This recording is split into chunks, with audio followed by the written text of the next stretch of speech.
അച്ഛനും അമ്മയും ചെറുതാണ്, അച്ഛനും അമ്മയും മെലിഞ്ഞിട്ടാണെങ്കിൽ കുഞ്ഞും കുറച്ച് ചെറുതായിരിക്കും, കുറച്ച് മെലിഞ്ഞിട്ടായിരിക്കും.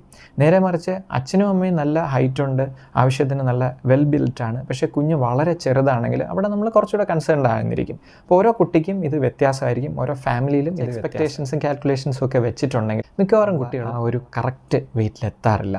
ഒരുപാട് ഫാക്ടേഴ്സ് കുഞ്ഞുങ്ങളുടെ വെയിറ്റ് ഗെയിനെ അഫക്റ്റ് ചെയ്യും. 6 months വരെ നമ്മൾ ബ്രസ്റ്റ് ഫീഡിങ് മാത്രമേ ചെയ്യുന്നുള്ളൂ. അപ്പോൾ ആ സമയത്ത് കുറച്ചുകൂടെ സ്ട്രിക്റ്റ് ആയിട്ട് പൊതുവെ ഡോക്ടേഴ്സ് നോക്കാറുണ്ട് വെയിറ്റ് കറക്റ്റായിട്ട് ഗെയിൻ ചെയ്യുന്നുണ്ടോ. അപ്പോൾ നമ്മളിവിടെ എല്ലാം നോക്കേണ്ട ഒരു കാര്യം, നമ്മളുടെ എക്സ്പെക്റ്റേഷൻ അനുസരിച്ചുള്ള വെയിറ്റ് എത്തുന്നില്ലെങ്കിലും കുഞ്ഞിൻ്റെ വെയിറ്റ് ഗെയിൻ മേജറായിട്ട് എന്തെങ്കിലും ഒരു ഡിസീസിൻ്റെ നമ്മൾ റെഡ് ഫ്ലാഗ് സൈൻസ് എന്ന് പറഞ്ഞിട്ട് കുറേ കാര്യങ്ങളുണ്ട്. വെയിറ്റ് ഗെയിൻ വരുന്നില്ലെങ്കിൽ നമ്മൾ നോക്കേണ്ട കുറച്ച് കാര്യങ്ങൾ. അപ്പോൾ ഇത്രയൊന്നും ഇല്ല എങ്കിൽ അടുത്ത് നമ്മൾ നോക്കുന്നത് കുഞ്ഞിൻ്റെ വെയിറ്റ് ഗെയിൻ്റെ ഗ്രാഫ് എങ്ങനെ പോകുന്നു എന്നാണ്. പിന്നെ ഈ preterm babies, low birth weight babies ഒക്കെ ആണെങ്കിൽ അവർ കുറച്ചും കൂടെ സ്ലോ ആയിട്ടായിരിക്കും അവരുടെ ഗ്രോത്ത് വരുന്നത്. അതിന് നമ്മൾ കൺസേൺഡ് ആവേണ്ട, ഗ്രോത്ത് ഉണ്ടോ ഇല്ലയോ എന്ന് മാത്രം നോക്കിയാൽ മതി. പിന്നെ